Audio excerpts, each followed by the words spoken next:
Halo semuanya, perkenalkan nama saya Arina Zahania dengan NIM 25042200068 dari Prodi Statistika dan Sains Data Rombel 2. Di video kali ini saya akan menjelaskan tentang data cleaning, exploratory data analysis, dan model building. Sebelum kita melakukan data cleaning dan exploratory data analysis, di sini saya akan menjelaskan dataset yang saya gunakan. Deskripsi datanya, dataset ini berisi catatan transaksi penjualan dari sebuah toko retail online yang menjual berbagai produk rumah tangga dan hadiah. Setiap baris mewakili satu item yang dibeli dalam satu transaksi atau invoice.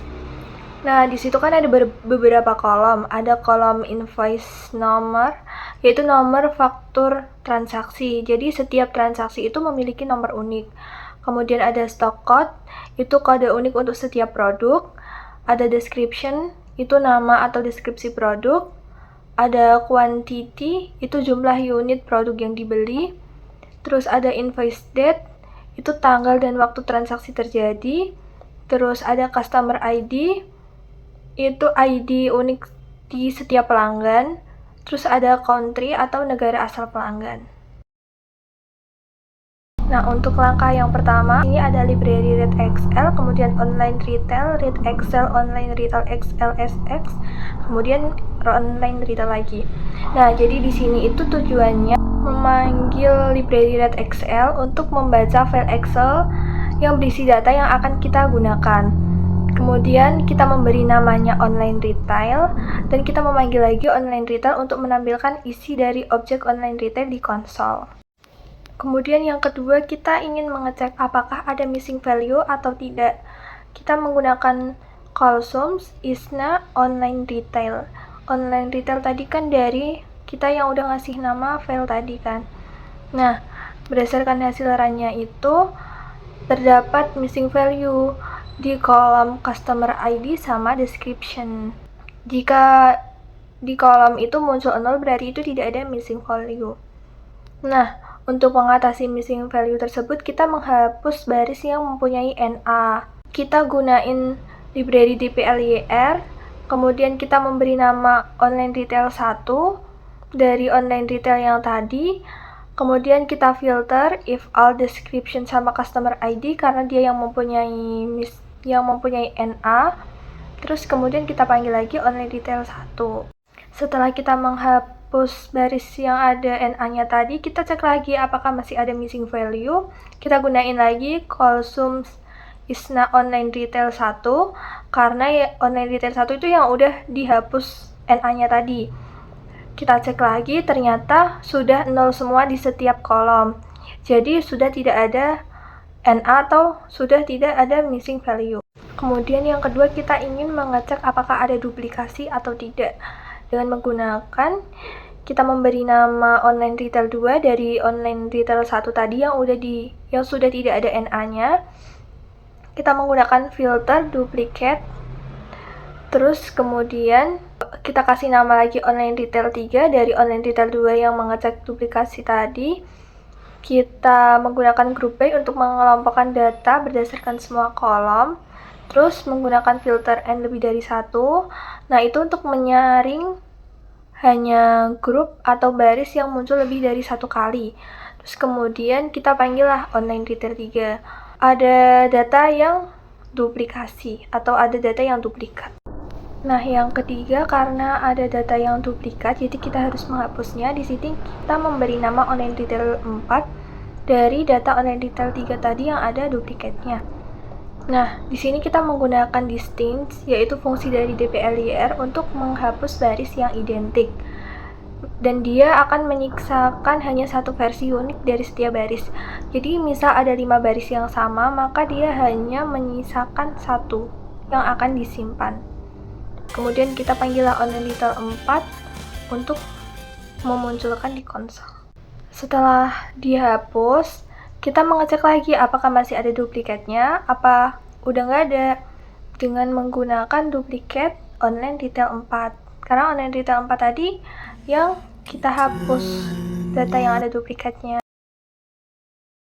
Kemudian di sini saya ada melakukan summarize dari online retail 4 yang sudah tidak ada duplikasinya tadi. Saya melakukan summarize minimal dari kolom unit price, maksimal dari unit price, kemudian min unit price, mediannya, kemudian ada standard deviation atau simpangan baku. Yang pertama, kita akan menganalisis distribusi harga produk. Di sini saya memberi nama online retail 5. Dari online retail 4 tadi, data yang sudah bersih, sudah tidak ada NA dan duplikat. Terus menggunakan mutate itu menambahkan kolom baru ke data frame.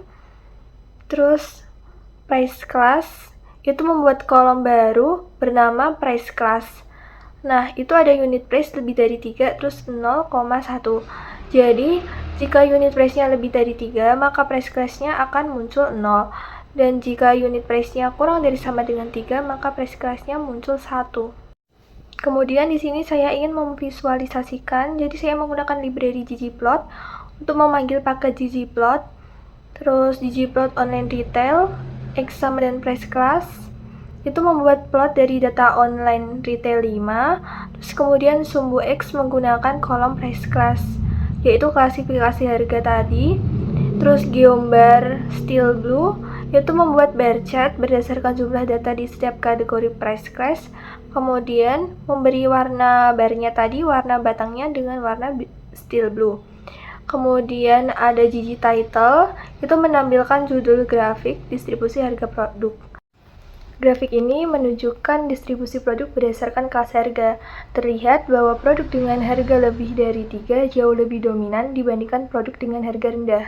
Hal ini menunjukkan bahwa struktur harga cenderung tinggi dan bisa menjadi dasar untuk strategi promosi atau segmentasi pelanggan. Yang kedua yaitu menganalisis hubungan quantity dengan unit price. Di sini menggunakan core online retail 4, karena online retail 4 tadi yang datanya sudah bersih, yaitu di kolom quantity dan unit price. Kemudian karena ingin memvisualisasikan, kita menggunakan ggplot online retail 4, sumbu X-nya quantity dan sumbu Y-nya unit price.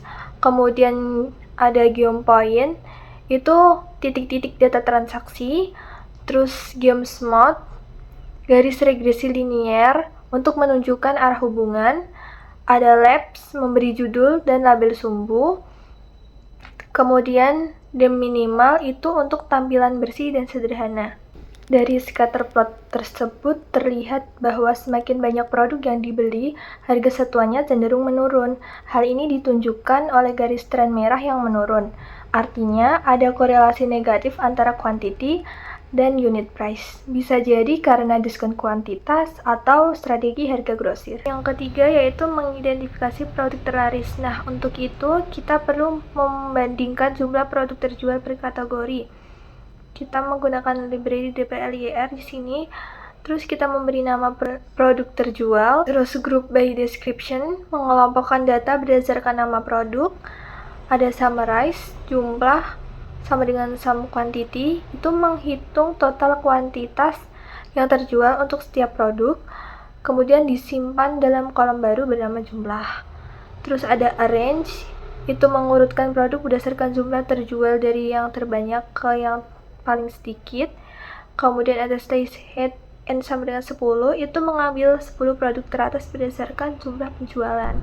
Di sini kita visualisasikan, kita panggil lagi library ggplot produk terjual, sumbu X-nya reorder description jumlah, itu mengurutkan label produk berdasarkan jumlah penjualan agar grafik lebih informatif. Kemudian geombar itu menampilkan batang sesuai nilai jumlah. Kemudian ada chord flip, itu membalik sumbu X dan Y agar produk ditampilkan secara vertikal agar lebih mudah untuk dibaca. Kemudian dia minimal, memberikan tampilan bersih dan profesional. Grafik ini menunjukkan 10 produk dengan penjualan tertinggi. Nah, terlihat bahwa produk manual menempati posisi teratas dengan jumlah penjualan hampir 50 unit. Hal tersebut menunjukkan bahwa produk ini memiliki daya tarik tinggi di pasar.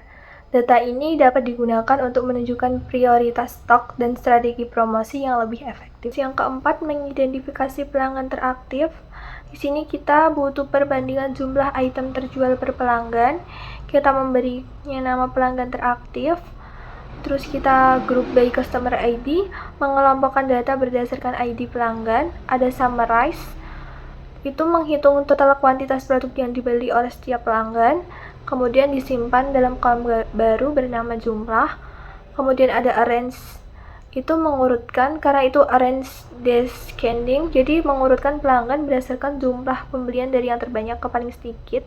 Kemudian slice head and sama dengan 10, mengambil 10 pelanggan teratas berdasarkan jumlah pembelian. Kemudian kita ingin memvisualisasikan, kita panggil lagi ggplot.